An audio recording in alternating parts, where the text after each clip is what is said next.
100, do it for your name. Cause there's gonna be a day when you're standing in the Hall of Fame. And the world's gonna know your name. Cause you burn with the God's flame. And the world's gonna know your name. And every other walls of the Hall of Fame. Be a champion. Be a champion. Be a champion. Be a champion. Walls of the Hall of Fame. Be students, be teachers, be politicians, be preachers. Be believers, be leaders, be astronauts, be champions, be truth seekers. Be students, be teachers, be politicians, be preachers, Be believers, be leaders, be astronauts, be champions. Standing in the Hall of Fame. And the world's gonna know your name. There's a burn with the God's flame. And the world's gonna know your name. And every other walls of the Hall of Fame. Be a trainer, you can be the best. You can be the chain car hanging on your chest. You can be a juror, you can be the wall. You can be a jacket hanging on the wall. You can be a tears up, you can be the clock. You can move a mountain, you can bring rocks. You can be a jazz girl, and it be a champion. Standing in the Hall of Fame.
It's close to midnight. Something evil's lurking in the dark. Under the moonlight, you see a sight that almost stops your heart. You try to scream, but terror takes the sound before you make it.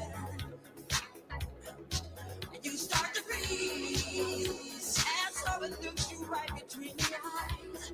You're paralyzed, because this is daylight night, and no one's gonna save you from the beast about to strike. You know it's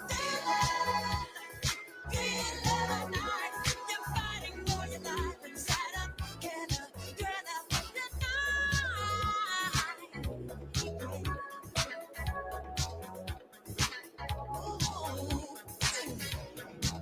You hear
close at hand, creatures crawl in search of blood to terrorize your neighborhood.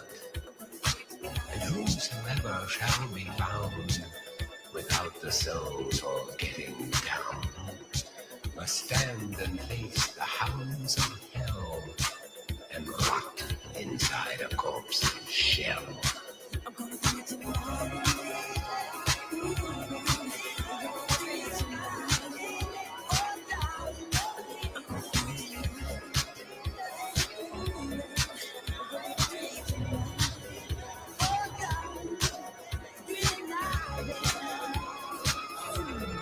The foulest stench in the air, the funk of 40,000 years, and grisly ghouls from every tomb are closing in to seal your doom. And though you fight to stay alive, your body starts to shiver, for no mortal can resist the evil of the thriller.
Lord Almighty, feel my temperature rising.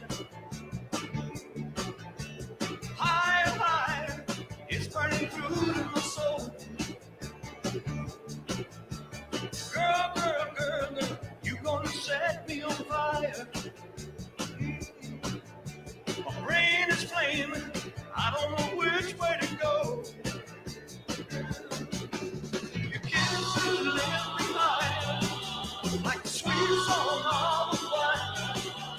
You light my morning sky, burning love. I feel my temperature rising.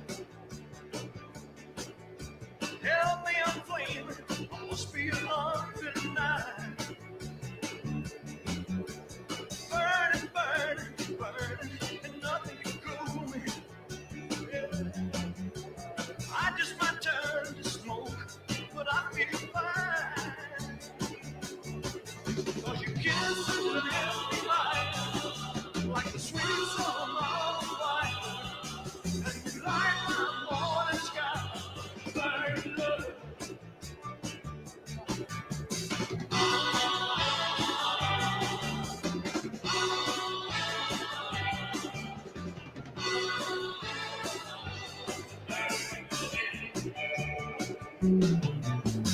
It's coming closer, the flames are now licking my body.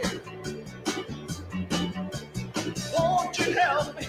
Feel like I'm slipping away. It's hard to breathe, my chest is heaving. Lord have mercy, burning a hole where I lay. Yeah. Your kisses live behind like a sweet song on the fire. Light up on the sky, burn love, burn love. I'm just a hunger, burn love. Just a hunger, burn love. Hunger, burn love. Hunger, burn love.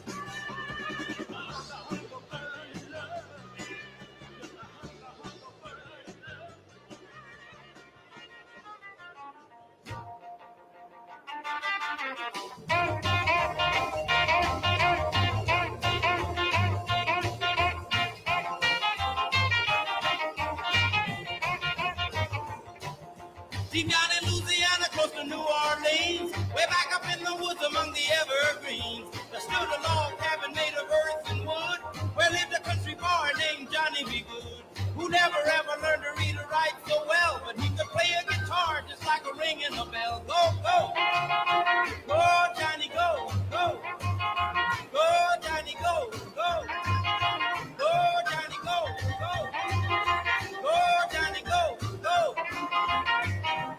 Johnny be good. He used to carry his guitar and a gunny sack, go sit beneath the tree by the railroad track. All age and everything sitting in the shade, strumming with the rhythm that the drivers made. People passing by, they would stop and say, oh my, but that little country boy could play. Go, go, go, Johnny, go, go, go, Johnny, go, go, go, Johnny, go, go.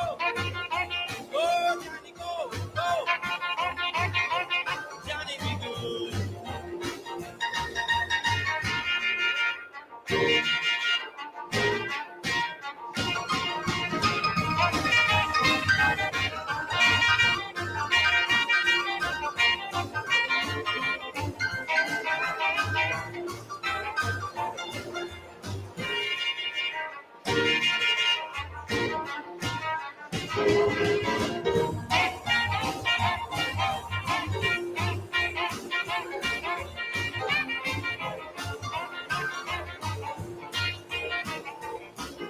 His mother told him someday you will be a man, and you will be the leader of a big old band. Many people coming from miles around to hear you play your music when the sun go down. Maybe someday your name will be in lights and Johnny be good tonight. Go, go, go, Johnny, go. Go, go, go, Johnny, go. Go, go, go, Johnny, go. Go, go, go, Johnny, go. Go. Johnny be good. I want you to come to know and love a great hymn of adoration. It's a Swedish hymn written in 1886. How Great Thou Art. Here in Melbourne, we have two crusade choirs. The ones you see on the platform this afternoon and down here have the red identification badge on, and we have a green choir which will be here tomorrow. We had over 1,400 of them registered. And we know that you'll enjoy their ministry and song, and just now we're going to ask them to come. Mr. Shea to come and the choir to join him in singing, How Great Thou Art.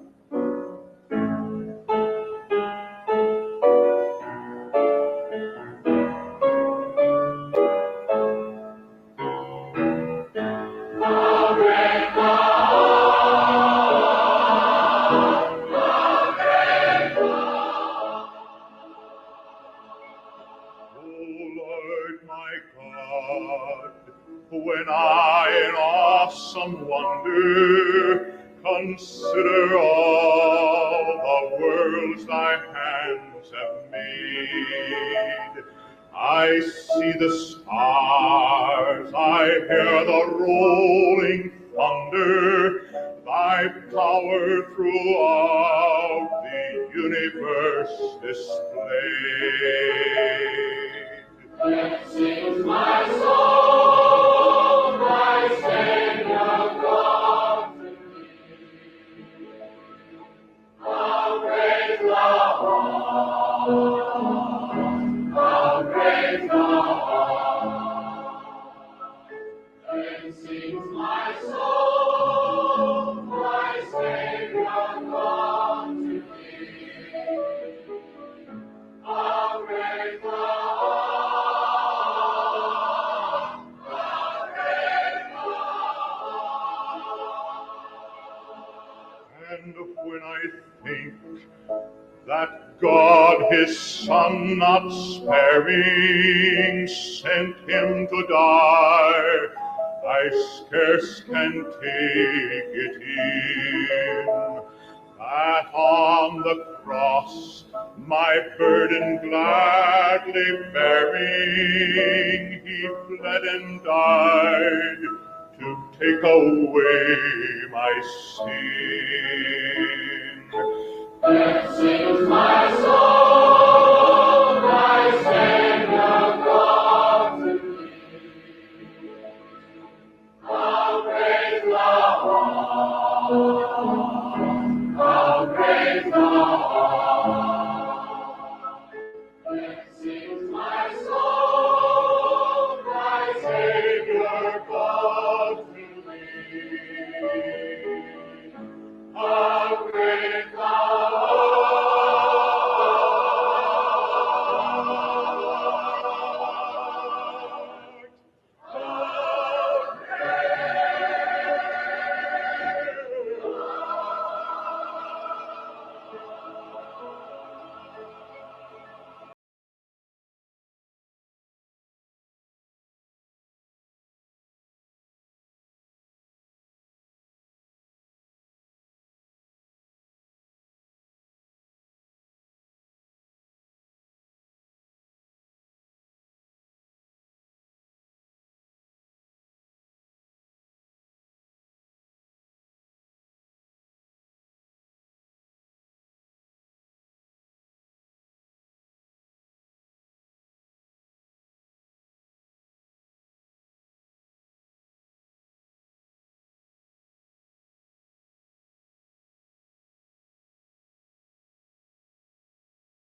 47th President of the United States, Donald J. Trump. And I'm proud to be an American, where at least I know I'm free.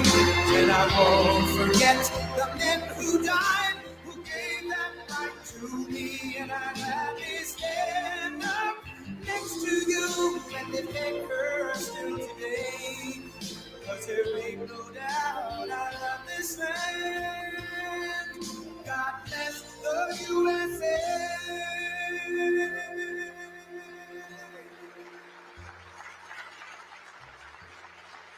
Thank you very much, everybody.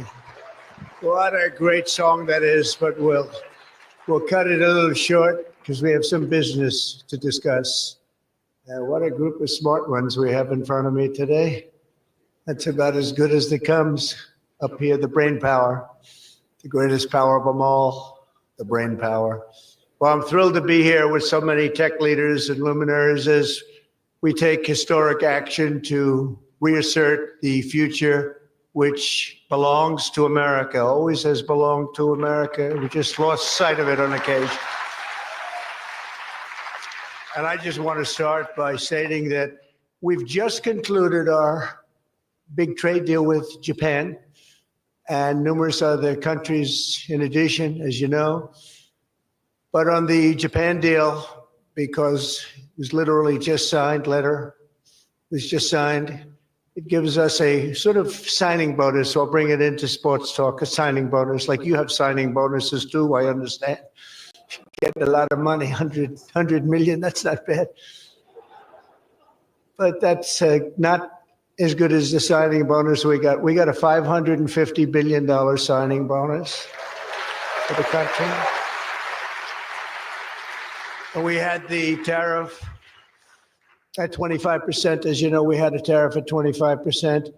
And these are great people that we negotiated with, but we agreed to reduce it to 15 based on the fact that Japan has agreed for the first time ever to open up its country to trade so that all of our American businesses and business geniuses, including many in this room, can go out and do business openly and freely in Japan, a very rich and prosperous and profitable and wonderful country, frankly. And we will pay a zero tariff as we do business in Japan. So we're paying zero, they're paying 15. We're getting $550 billion. And to be exact, it's 90% of that, but we control the whole lot of it. And it's really been great. And they're very happy, and their stock market went up, and our stock market went up, and that's supposed to be the way it is. Ours went way up, and theirs went up. And we've made numerous other deals like that. But the opening up of a country is very important to us. We have numerous countries that have opened their doors, just made some incredible transactions, but we're going to have a very, very simple tariff for some of the countries. You have so many countries, you can't negotiate deals with everyone. So we'll have a straight, simple tariff of anywhere between 15 and 50%. A couple we have 15 because we haven't been getting along with those countries too well. So we just say, let's pay 50.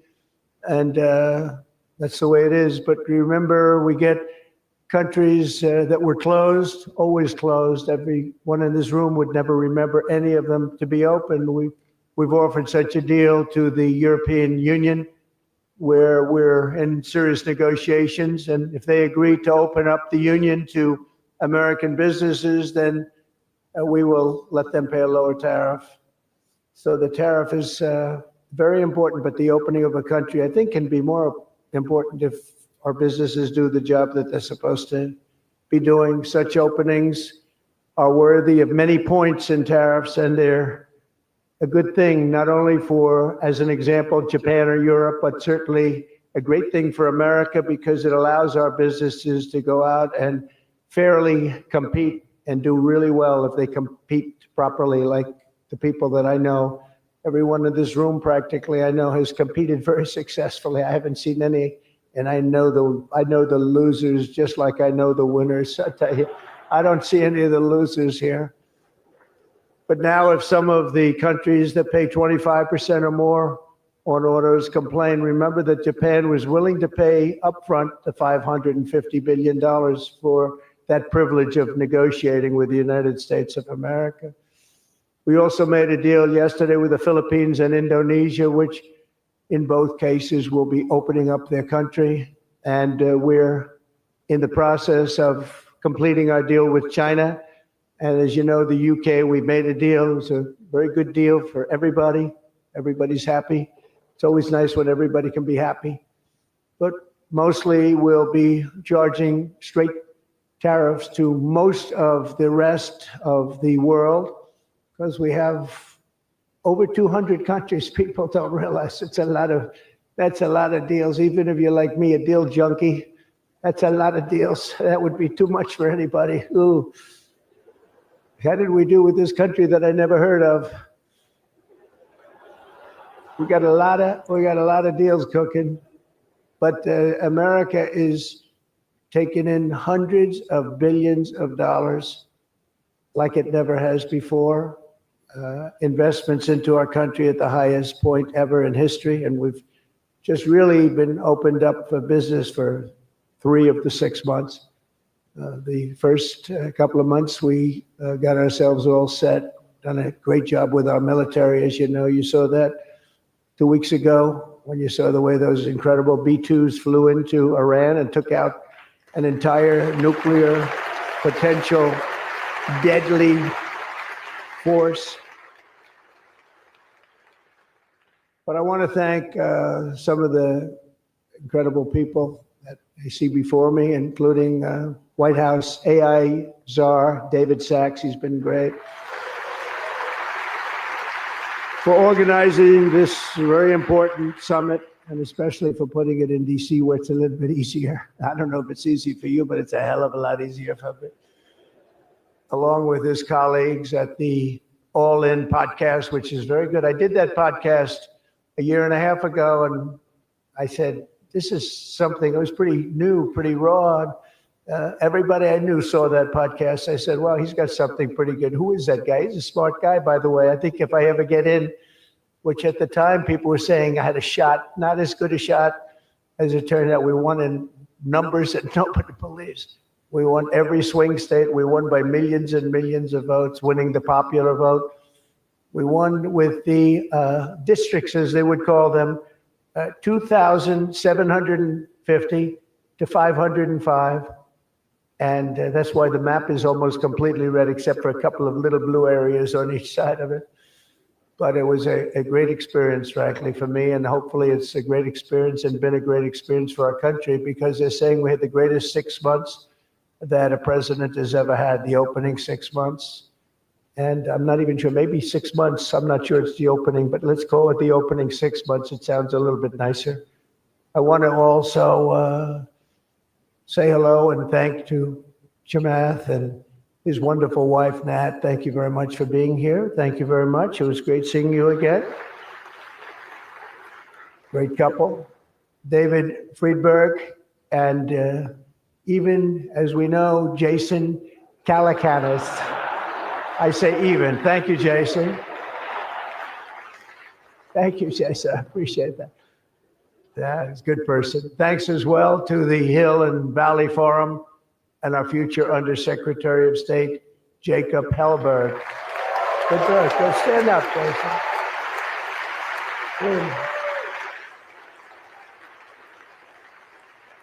I met him a year and a half ago, and I was very impressed. I said, let's bring him in. We bring in a lot of smart people.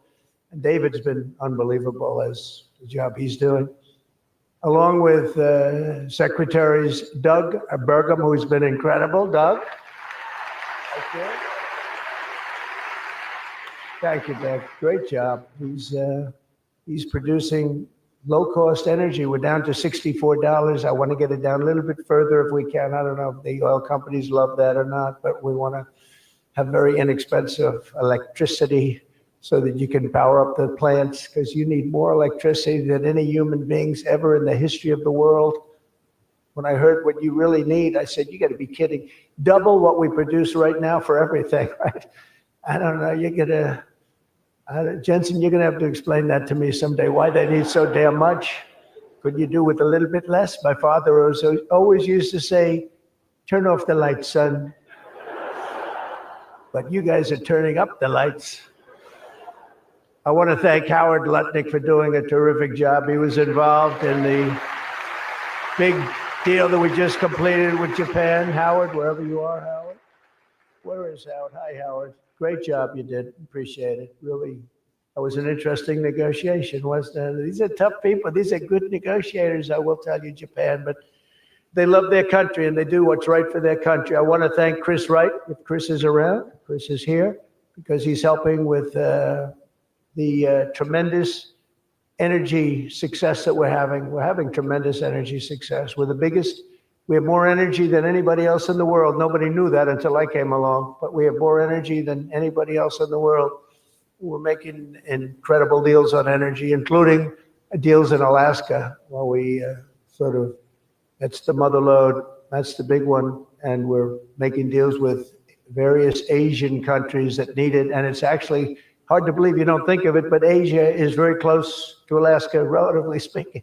It's not the closest, but it is pretty much the closest when it comes to oil and gas and energy. And we're making some incredible deals. And I want to thank Chris. Chris is fantastic, works in partnership really with this gentleman who's the head of all of, you've got the land and he's got the energy, right? But they formed a great partnership, Doug.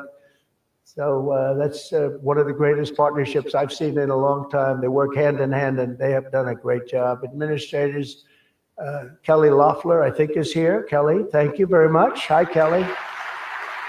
Hi, Kelly. And probably the most important man in the room, and I say it in all sincerity, more important than Doug and Chris and all that energy they're producing. He's a man that produces fast permits on the environmental impact statements. He gets them done. I said, Lee, you have 1 week for nuclear, and you have a couple of days for oil and gas, okay, for the approvals. And we kid, but he really is. He's knocking them out fast. He's knocked out a lot. A lot of you guys have started your plants already, and you've already had your approvals. So where's Lee Zeldin? Is he here? He is so great. This guy, he is so great. That's why he has a slightly better seat than I gave to Doug, you see? He's doing a fantastic job in a lot of ways, but he's doing a great job, and he's getting fast permits and safe and good and everything else, but he's moving them along rapidly, already given some. And, one of the most exciting things we'll talk about in a second is the fact that you're going to build your own electric producing plants when you build whatever you're building. And it's different things, including automobile factories, which are going up all over the place. You'll see them starting soon. They're moving into our country because of the tariffs, because they don't want to pay the tariffs. They're moving into our country at a record speed. But the ability to build your own electric plant, not having to rely on a 100-year-plus old grid. And then if you have electric capacity extra, you're going to sell it into the grid, make some money, but you'll sell it right back into the grid. Director of the Office of Science and Technology Policy, Michael Kratsios. Michael, thank you very much. Thank you, Michael. As well, it's supposed to be taking a vote right now. Big vote, Senator Ted Cruz. Is Senator Cruz here? Oh, look at my senator. Why aren't you voting? I think we lost David McCormick, who's voting. So is David here? Because you're supposed to be voting, Ted. I don't know. I'll tell you what, this man works hard. Ted works hard and he works good. And a very special thanks to some of the top industry leaders here, including somebody that's amazing. I said, look, we'll break this guy up. This is before I learned the facts of life. I said, we'll break him up. They said, don't say it's very hard. I said, why? I said, what percentages of the market does he have? So he has 100%. I said, who the hell is he? What's his name? His name is Jensen Huang, NVIDIA. I said, what the hell is NVIDIA? I've never heard of it before. He said, you don't want to know about it, sir. I figured we could go in and we could sort of break them up a little bit, get them a little competition. And I found out it's not easy in that business. I said, supposing we put the greatest minds together and they work hand in hand for a couple of years. He said, no, it would take at least 10 years to catch him if he ran NVIDIA totally incompetently from now on. So I said, all right, let's go on to the next one. And then I got to know Jensen, and now I see why. Jensen, will you stand up? What a job. What a job you've done. Man. Great. He's a great guy, too. Lisa Sue of AMD. Lisa? Thank you. Congratulations. Great job. Sham Sanikar of Palantir. We buy a lot of things from Palantir. Where are you? Are we paying our bills? I think so.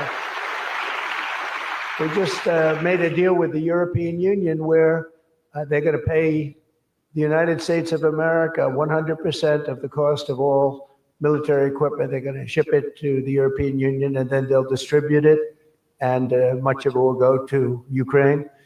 It's been a long time since you've heard those words, because we're in for $350 billion. But now we send it to Europe, and Europe pays, and they were great. We had a tremendous NATO meeting a few weeks ago, and it was pretty amazing, actually, what happened. They agreed to go from 2% to 5%, and they had 2% where they didn't pay. They have 5% where they've already paid. That's a big difference. That's trillions of dollars, actually, trillions. But they're going to spend that money in the United States with our defense companies, and we're going to send it to them, and they'll distribute the equipment that we send. So that's the way it should have been 3 years ago, frankly. And Jeff Sprecher, the other half of that incredible family, is he here? He's a fantastic guy, international, intercontinental exchange, and he's been a friend of mine for a long time, the husband of Kelly, who's really doing a good job. You are really doing a good job. Small business, which is actually big business if you add it all up, right? Probably the biggest bank there is, but they call it small business, and she's done a fantastic job. Thanks, Kel. Say hello to Jeff. As we gather this afternoon, we're still in the earliest days of one of the most important technological revolutions in the history of the world. Around the globe, everyone is talking about artificial intelligence. I find that too. Artificial, I can't stand it. I don't even like the name. You know, I don't like anything that's artificial. So could we straighten that out, please? We should change the name. I actually mean that. I don't like the name artificial anything, because it's not artificial. It's genius. It's pure genius. And its potential to transform every type of human endeavor and domain of human knowledge, from medicine to manufacturing to warfare and national defense. Whether we like it or not, we're suddenly engaged in a fast-paced competition to build and define this groundbreaking technology that will determine so much about the future of civilization itself, because of the genius and creativity of Silicon Valley. And it is incredible genius. Without question, the most brilliant place anywhere on earth. America is the country that started the AI race. And as President of the United States, I'm here today to declare that America is going to win it. We're going to work hard. We're going to win it.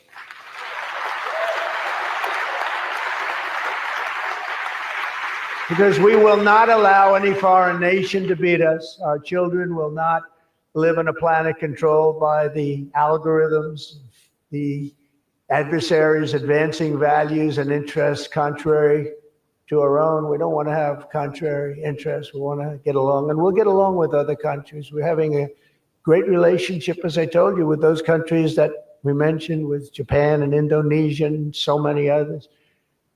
The European Union, we're getting along very well with China. A lot of respect for President Xi. We have a great relationship, and we'll see how it all works out. But we're getting along with countries it's really been pretty amazing, I will say that, and it's a good thing. It's a good thing, not a bad thing. So from this day forward, it'll be a policy of the United States to do whatever it takes to lead the world in artificial intelligence. Such an important thing happening. This is really something that nobody expected. It just popped out of the air, and here we are. But we will defend our nation, our values, our future, and our freedom. And it will be really great But what we really need to be successful is a very simple phrase called common sense. And that begins with a common sense application of artificial and intellectual property rules. It's so important. You can't be expected to have a successful AI program when every single article, book, or anything else that you've read or studied, you're supposed to pay for. Gee, I read a book, I'm supposed to pay somebody. And you know, we appreciate that, but you just can't do it because it's not doable. And if you're going to try and do that, you're not going to have a successful program. I think most of the people in the room know what I mean. When a person reads a book or an article, you've gained great knowledge. That does not mean that you're violating copyright laws or have to make deals with every content provider. And that's a big thing that you're working on right now, I know, but you just can't do it. China's not doing it. And if you're going to be beating China, and right now we're leading China very substantially in AI, very, very substantially. And nobody's seen the amount of work that's going to be bursting upon the scene. But you have to be able to play by the same set of rules. So when you have something, when you read something, and when it goes into this vast intelligence machine, we'll call it, you cannot expect to every single time say, oh, let's pay this one that much, let's pay this one. It just doesn't work that way. Of course, you can't copy or plagiarize an article, but if you read an article and learn from it, we have to allow AI to use that pool of knowledge without going through the complexity of contract negotiations, of which there would be thousands for every time we use AI. We also have to have a single federal standard, not 50 different states regulating this industry of the future. And some people would say, gee, that's an unpopular thing to say. I was told before I got up here, this is an unpopular thing because some people, they don't want that. But I want you to be successful. And you can't have one state holding you up. You can't have 3 or 4 states holding you up. You can't have a state with standards that are so high that it's going to hold you up. You have to have a federal rule and regulation. Hopefully you'll have the right guy in this position that's going to supplant the states. If you are operating under 50 different sets of state laws, the most restrictive state of all will be the one that rules. So you could have a state run by a crazy governor, a governor that hates you, a governor that's not smart, or maybe a governor that's very smart, but decides that he doesn't like the industry and he can put you out of business because you're going to have to go to that lowest common denominator. We need one common sense federal standard that supersedes all states, supersedes everybody, so you don't end up in litigation with 43 states at one time. You got to go litigation free. It's the only way. And we also have to watch Europe, Asia, and all foreign countries so that they don't make rules and regulations that likewise make it impossible for you to do business, and where you'd have to make everything in AI cater to them, because again, you'd have to cater to the toughest country or to the toughest state. You can't do that because it would ruin it. I just terminated all of the, as an example, California car emissions rules, which were a disaster. It cost them just billions of dollars as an industry, but thousands of dollars per car. The emission rule standard, because they were making the production of an automobile almost impossible and at a tremendously higher cost, much more expensive than it should cost, for very little gain, for actually, in my opinion, negative gain. The automobile was worse. Under this administration, our innovation will be unmatched and our capabilities will be unrivaled. And with the help of many of the people in this room, America's ultimate triumph will be absolutely unstoppable. We will be unstoppable as a nation. Again, we're way ahead and we want to stay that way. We can't let individual smaller units stop it, because that's the only thing that can stop it and can really mess it up. As with any such breakthrough, this technology brings the potential for bad as well as for good, for peril as well as for progress. But the daunting power of AI is it's not going to be a reason for retreat from this new frontier. On the contrary, it is the more reason we must ensure It is pioneered first and best. We have to have the best, the first pioneer. We are the best and the first pioneers, and we're going to be really putting a nation that we love, America, we're going to be putting it first. I have an expression, America first, make America great again. A lot of great expressions, but they're all so true. To make America great again, we're going to make this industry absolutely the top, because right now it's a beautiful baby that's born. We have to grow that baby and let that baby thrive. We can't stop it. We can't stop it with politics. We can't stop it with foolish rules and even stupid rules. At the same time, we want to have rules, but they have to be smart. They have to be brilliant. They have to be more brilliant than even the technology itself. Surely there will be challenges on the path ahead, but together we will meet them and transcend them all. We are Americans, and we are Americans first. I have a couple of people I know that don't happen to be from here, but I wish you a lot of luck anyway. I'm looking at 3 people that are not Americans, but very good people. Please treat them nicely. But we do not shrink from the future or cower in the face of uncertainty. We dominate the future. We conquer new frontiers, and we control our own fate. And we determine, by doing that, our own destiny. Winning this competition will be a test of our capacities unlike anything since the dawn of the space age. I believe that.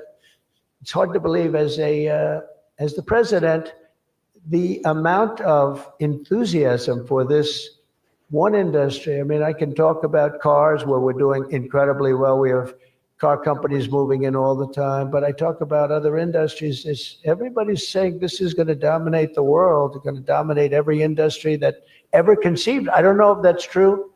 I don't know if it's true, but I can tell you that a lot of very brilliant people think it is true. It'll dominate everything. It will challenge us to marshal all of our strength and flex the muscles of American ingenuity and resolve like probably never before. It will require us to blast through obsolete systems, cut through thickets of regulation. We got to get rid of some of the regulation, but we want good regulation and rebuild the industrial bedrock of our country. And perhaps most importantly, winning the AI race will demand a new spirit of patriotism and national loyalty in Silicon Valley and long beyond Silicon Valley.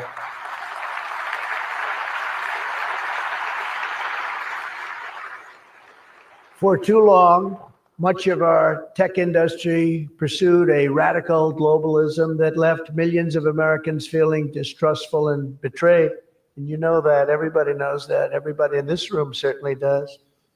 Many of our largest tech companies have reaped the blessings of American freedom while building their factories in China, hiring workers in India, and slashing profits in Ireland. You know that?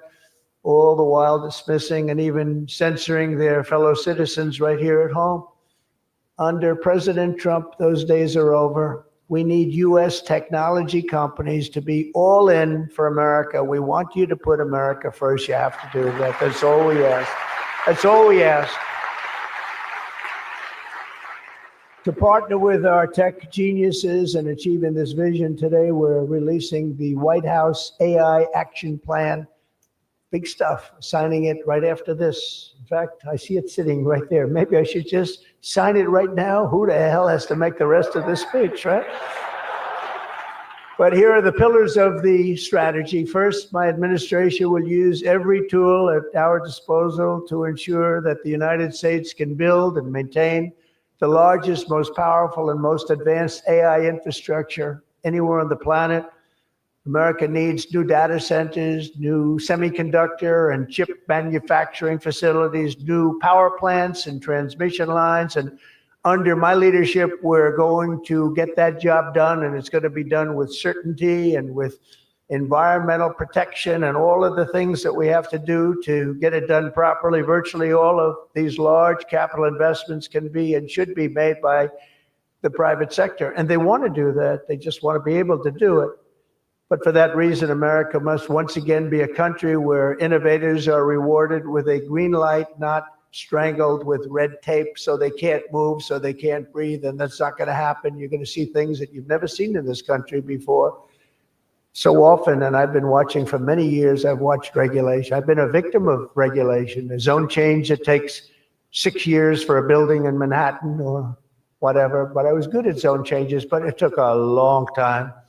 By the time you got the zoning, the market changed. You didn't want to build the building. You say, well, but in some cases that made you lucky, didn't it? Huh? In some, not too many people understand that in this room, but in some cases, waiting for that approval as the market collapsed was a good thing, not a bad thing. But it's time to reclaim our heritage as a nation of builders. And that's why, upon taking office, I signed a historic executive order directing that everyone, and this is so important, for every new regulation, 10 old regulations must be immediately eliminated. So we have old regulations that clog up the books that don't even mean anything anymore. You know, in my first term, I had more regulation cuts than any president in history ×4, and that included 2-term presidents where you're talking about 8 years. We had more than any other president, and I think we may even top it this year. We may very well be able to top it during this period of time, because you're really, you are a regulation-prone group, and we're looking to get those regulations out of your way so you can use your genius. Earlier this month, we also enacted the largest tax cuts in American history when I signed the One Big Beautiful Bill into law. And I think the most important thing in the whole tax cut in terms of pure economics, and I think one of the reasons that my first, we had the most successful economy in history during my first term, and I think this is going to blow it away. So far it is, and I think this is going to blow it away. But the reason we had was I had expensing at 100%. And what we did is we included 100% in this bill, expensing for all capital expenditures, including investments in factories and equipment and structure. Structure wasn't included last time. So even structure, and you're able to write it all off immediately. That's the biggest thing. Not 38 years, not 42 years. You're able to write it all off immediately. And this time we've made it for 10 years, not for 1 year.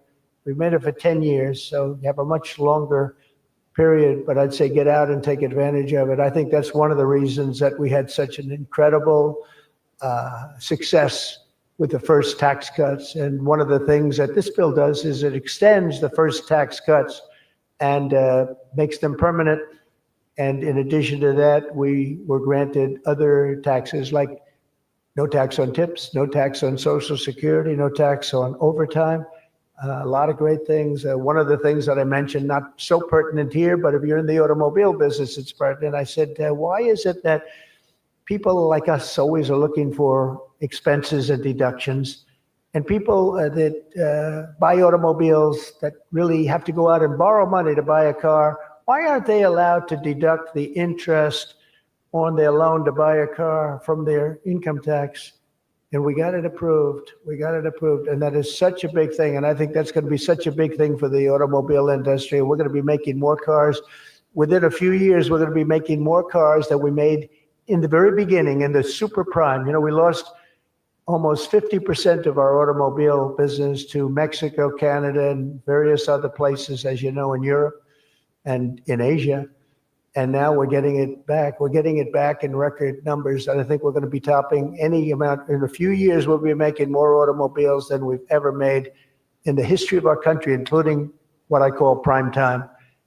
My administration is also pursuing a future of all-out American energy dominance. And on day one, I terminated the Green New Scam. You know what that was? You were all victims to it. Perhaps the second or third greatest scam in the history of our country. I would say the first was Russia, Russia, Russia. And we had a couple of others too. But the Green New Scam was one of the greatest. It's so ridiculous what they've made you do. The carbon footprint. They talked about the carbon footprint, and then Obama hops onto a 747 Air Force One and flies to Hawaii to play a round of golf and comes back. What about the carbon footprint? No, we didn't like that. And what Biden has done is absolutely terrible. He made it impossible, almost impossible for people to do business, not even talking about the border. where millions and millions of people flowed into our country, many from prisons, from jails, from gangs, from mental institutions all over the world. No, we're not doing that. We have to get them out. We've got 11,888 murderers. Many of them committed more than one murder. Many of them, more than 50%, committed more murders. We're getting them out of our country, or in some cases, they're so bad, we're not getting them out. We're having to lock them up because we don't want them ever to come back, no matter how good we're doing. You know, last month, you probably read, we had 0 people enter our country illegally. And over the last number of years, you'd have hundreds of thousands, literally hundreds of thousands of people a week pour into our country, totally unvetted and unchecked. And what the hell were they thinking? What they've done to our country is so sad, and we can never forget it.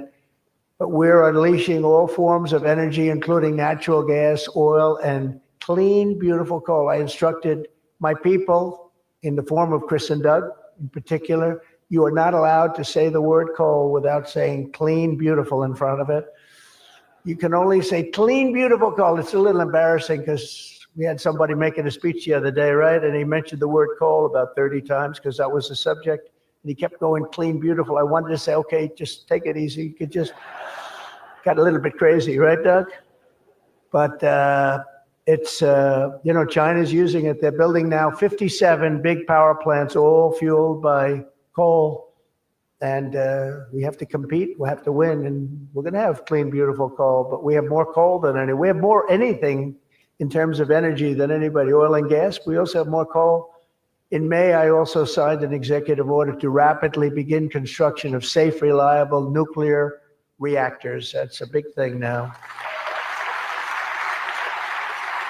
And many of you are going to be using nuclear. You know, I had problems with nuclear. I saw some of the things, but what they've done with nuclear is like what you've done with AI and other things. It's incredible, actually. It's long-term, it's inexpensive, it's safe. What they've done is really amazing. So we opened up the industry, very strict rules, but we opened up the industry, and some of you are going to choose nuclear over oil and gas or whatever it might be. Under the last year of Biden, China added 11 times as much power generation capacity as did the United States. Can you imagine that? 11 times. Under the Trump administration, we will be saying those very famous campaign words, drill, baby, drill, and build, baby, build. And we will be adding at least as much electric capacity as China. We think we're going to catch them and maybe even have something a little bit extra. They're going very rapidly, but so are we. And we'll be doing at least as much, and every company will be given the right to build their own power plant. So when you build, you can build your power plant with it, and you are essentially going to become your own utility. It's a utility to yourselves. And as I said, any excess energy you're going to sell back to the grid and make plenty of money doing it. As a result of these pro-American policies since my election, we're seeing trillions and trillions of dollars in new investments. So at this moment, we have almost $17 trillion coming into this country. There's never been a period of time like that. And that's in a period of a few months. In a few months, Meta, Amazon, Google, Microsoft are all investing $320 billion or more in data centers and AI infrastructure this year. Those companies are really, they're really going at it, and they're very smart people, very good people. I got to know a lot of them. You know, I didn't like them so much the first term when I was running. I wouldn't say I was thrilled with them, but I've gotten to know them and like them. And I think they got to like me, but I think they got to like my policies maybe much more than me.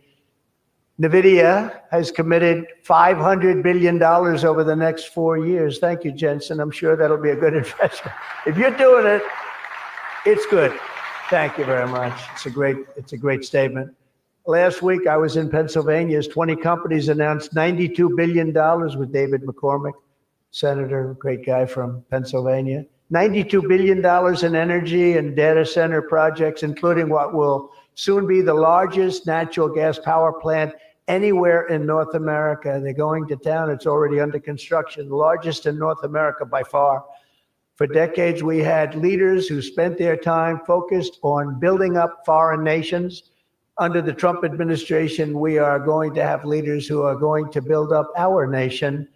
This colossal investment in AI infrastructure and many other industries, for that matter, such as automobiles and so many other things, will also create thousands and thousands of great paying jobs, the kind of jobs we want, including lots of blue collar jobs. And, you know, our numbers are very good right now, but wait till you see these numbers in 2 years from now.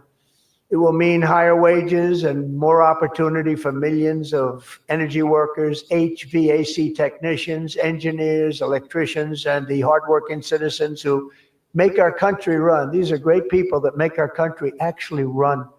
To ensure America maintains the world-class infrastructure we need to win today, I will sign a sweeping executive order to fast-track federal permitting, streamline reviews, and do everything possible to expedite construction of all major AI infrastructure projects. And this will be done.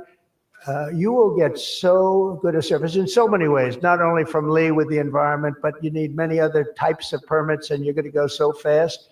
You're going to say, well, wait a minute, this is too fast. I didn't expect to go this quickly. This is a problem. I may cause a problem in opposite, but including factories, data centers, and power plants of all kinds, the United States will have total industrial and technological supremacy. The second pillar of our action plan for AI dominance is to get the entire world running on the backbone of American technology. And I think that's very much happening right now. And I think it's going to happen. The last administration was obsessed with imposing restrictions on AI, including extreme restrictions on its exports. As you know, they made it very difficult to export. This alienated American partners and drove even our friends into the arms of China and other countries. That's why upon taking office, I repealed the so-called Biden diffusion rule. Can you imagine that? That crippled American AI exports, the Biden diffusion rule. I wonder who came up with that name, because he has no idea what it is. He had no idea what it was. He came up with a rule. I wonder who drew that one. I wonder, was that signed by the AutoPen, I think, because they went to him and said, we're going to do a diffusion rule. Mr. President, what? What? It's okay. The AutoPen will take care of it. It's one of the greatest scandals in the history of our country. Let me tell you, under my administration, we will maintain necessary protections for our national security, but we will never forget that the greatest threat of all is to forfeit the race and force our partners into rival technology. We're not going to do that. We're not going to do that. Okay? Not going to let that happen. That could be the end. When I traveled to the Middle East in May, every leader I met was thrilled to do business with American tech firms and with America, and they were all thrilled to meet me, believe it or not. It's hard to believe, isn't it? But they were. By the way, most powerful woman in the world is here today. Susie Wiles, stand up, please. Susie Wiles, Chief of Staff. She can take out a country with a mere phone call. No, they just voted her the most powerful woman anywhere in the world. She might be the most powerful person in the world, I think. But she's done hasn't she done a good job, though, huh? Good. But we're going to come home with trillions and trillions of dollars in deals, and that's the way it is. But the King of Saudi Arabia, I met three great leaders. I went to three countries predominantly. King of Saudi Arabia said, and I can say that Qatar and UAE, the leaders, brilliant guys, great people, they said the same thing. They said, you know what, that 1 year ago, your country was dead. It was a dead country. They were looking at China, they were looking at other places, but you had a dead country. And today, Mr. President, you have the hottest country anywhere in the world. They said that, and they meant it so strongly. And when I went to NATO 2 weeks ago, where we made the deal where they pay 5% instead of 2%, they said the same exact thing. They said, boy, I tell you what a difference it is. It's a year ago, you people were dead. We didn't think you were going to make it as a country. Today, you're the hottest country in the world. They all said it. All those leaders said it, 30 of them. So today, I'm signing another major executive order that will turn America into an AI export powerhouse. Under this order, Secretary Lutnick and Secretary Marco Rubio's doing a great job as Secretary of State, will work to rapidly expand American AI exports of all kinds, from chips to software to data storage of all kinds. And that's very important. That's going to give you the freedom to do what you want to do. And third, once and for all, we are getting rid of woke. Is that okay? Because I know you had to hire all woke people. I heard you had to hire all woke people under some of these things. How about the chips, where they give you the chip nonsense, where they give you billions of dollars if you only build a chip company? These people have plenty of money. They don't need the money. They need the permits. They need the rights to do it. They don't want to pay tariffs, so they come and they build here. That's why they're coming here. They like, number one, they like me, but they like not having to pay tariffs even more. And they're coming. But Biden gave billions of dollars to companies that have nothing but cash. And they don't say where to build. It's just give them money. But here's the problem. They have to hire lots of woke people. And they say woke isn't for this particular industry. We've noticed that. They're not for a lot of industries, if you want to know the truth. So the guidelines were impossible. They're going to give you money, but you got to hire this and this and this and that. And I don't want to get into it too much because I don't want any controversy today. But you have to hire a lot of people that were not into this particular world that you're in. And so therefore, all the money they gave didn't mean a damn thing. One of Biden's worst executive orders established toxic diversity, equity, and inclusion ideology as a guiding principle of American AI development. So you immediately knew that was the end of your development. But the American people do not want woke Marxist lunacy in the AI models, and neither do other countries. They don't want it. They don't want anything to do with it. That's why on day one, I very proudly terminated Joe Biden's order on woke AI effective immediately. You don't have any of those crazy rules. Crazy rules. And in just a moment, I will be signing an order banning the federal government from procuring AI technology that has been infused with partisan bias or ideological agendas such as critical race theory, which is ridiculous. And from now on, the US government will deal only with AI that pursues truth, fairness, and strict impartiality. We're not going to go through the craziness that we've gone through for the last 4 years. And then we skip 4, and then you go back, and it started then. But it hung around a little while. Now it's not hanging around at all. Now it's actually very uncool, as somebody told me the other day. It's so uncool to be woke. I encourage all American companies to join us in rejecting poisonous Marxism in our technology. It'll be very interesting to see what's happening in New York, because they're actually thinking about electing a communist in New York. They like to call him a socialist. He's not a socialist. He's a communist. But don't worry, you're going to be okay. He still has to get his money from the White House, and that's not going to happen until he shapes up. But as an example, we are not going to allow men to play in women's sports. That's an example. That's one. And they say that's an 80-20 number. They say 80% would be against it. No, it's not 80-20. It's about 97-3. And I don't know who the 3 are. I've never seen anybody.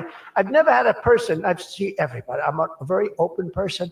They come up to me and they talk to me. I've never had anybody come up, sir, you have to let men play in women's sports. I've never had it.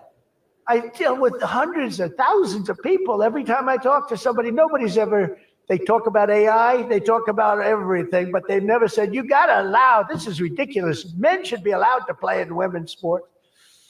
It's sort of crazy, isn't it, huh? You have to see, did you see the race? It was a race, a long distance marathon, one of those all-day deals. And we had one of the great female runners, and we had one of the great male runners. And at the end of the day, he won the race by 5 hours and 14 seconds.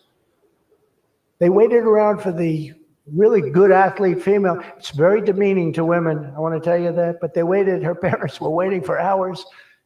Somebody said, why don't you go back to the hotel and sleep for a few hours and come back and meet your daughter? This is what they do. You got to see the weightlifting records, though. They're the best of all. A woman lifted 212 pounds. It was a world record. It held for 18 years. And now a man who transitioned came up and looked at the bar, How much is it? 212 pounds. Oh, let me try it. Bing, bong. I think he broke the record by 109 pounds. It's going to be a long time. It's going to be a long time before a woman catches that. And these are great athletes and great people, and it's demeaning. And who the hell wants this? We're off of that whole standard, because I just tell you those as examples. We're off of it. The reason the last administration was so eager to regulate and restrict AI was so they could limit this technology to just a few large companies, allowing them to centralize it, censor it, control it, weaponize it.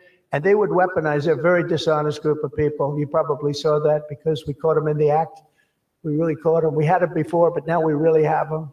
We have it where it counts. But this is the exact opposite of my approach. The unique strength of the American tech industry has always come from its startups and small tech. It comes through small. Jensen was small. Were you ever small? I think so. When you started in your bedroom, I think you were small, right? He started as very small, and now he's really become very amazing. If you regulate them too much, you kill the source of American genius and technological power. I believe that Joe Biden had a plan to lose the AI race. I think he wanted to lose it because his plan would never have worked. It would have never been successful. You would have spent a lot of money and you wouldn't have been able to win. They didn't allow you to win, but we have a plan which only admires and respects the winners. Every citizen should take incredible pride in the inspiring feats of American innovators who are pushing the bounds of human knowledge and achievement. The people of OpenAI, Google, Meta, and countless startups are proving once again that America is impossible. You are just impossible to beat. You're not going to be beaten. We're not going to let that happen. When you do your best, when you work your hardest, and when you're allowed to be free of horrible, foolish regulation. And you're going to have regulation, but it's going to be sensible, smart regulation. There's nobody who's going to beat you. As we push even further into this exciting frontier, let us never forget that all of this prosperity and progress has come from the culture of freedom and hard work, merit, ambition, and risk-taking passed down from one generation of Americans to the next. Silicon Valley rose to wealth, fame, and glory by exemplifying these values, and it will win this race not by rejecting them, but by embracing them like they have never been embraced before. We must put America first. This is a nation that invented the light bulb, the telegraph, the television, the telephone, the computer chip, the smartphone, the GPS, the integrated circuit, and even the internet. Basically, we invented everything. What is left? We invented everything. And now it's AI. We invented everything. Does anyone have anything else to say? And now we're going to take it to a new level. But Americans were the first to fly a plane, first to harness the atom, and first to plant our flag on the moon. We mastered the industrial age, we created the digital age, and now we are leading the world into the golden age, indeed, the golden age of America. With your help, that golden age will be built by American workers. It will be powered by American energy. It will be run on American technology, improved by American artificial intelligence, and it will make America richer, stronger, greater, freer, and more powerful than ever before. And I will now do my share by going and signing a name without an auto pen. I will sign it. If we had one, I wouldn't use it anyway, but we will sign it auto pen free, and we will say, Donald J. Trump, God bless America, and God bless you, and good luck, because the race has just begun, and you're going to win it. Thank you very much, everybody.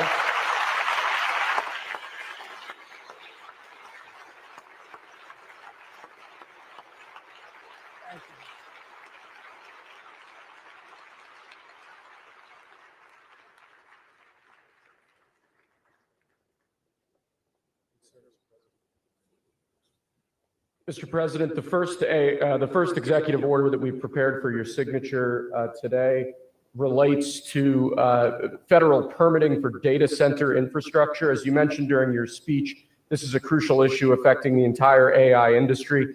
What this executive order will do is establish fast-track permitting and ensure that the federal government is working to get data centers approved and through the permitting pipeline as quickly as possible.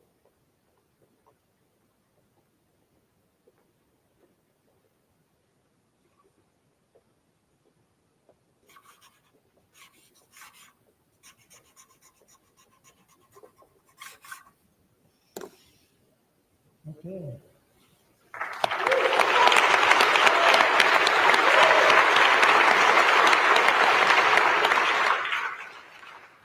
As you said before, sir, it's absolutely essential that American AI models and the American AI industry dominates the future of this industry around the world. What this next executive order will do is promote through various instrumentalities of the federal government the export abroad of American AI models to ensure American AI dominance in the future.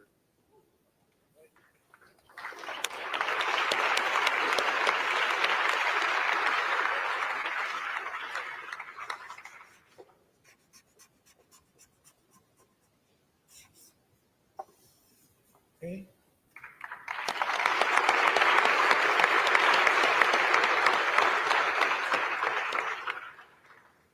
And lastly, sir, as you said in your speech, we don't want woke AI. We want AI models based on accurate information that give accurate information and accurate answers.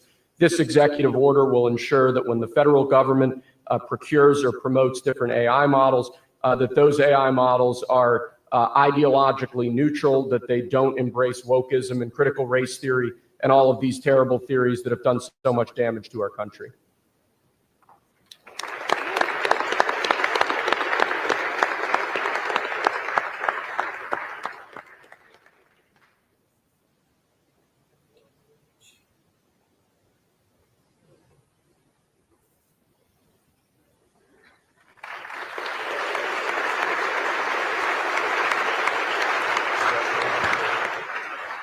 Thank you. Thank you very much, everybody. Good luck. Good luck. Thank you.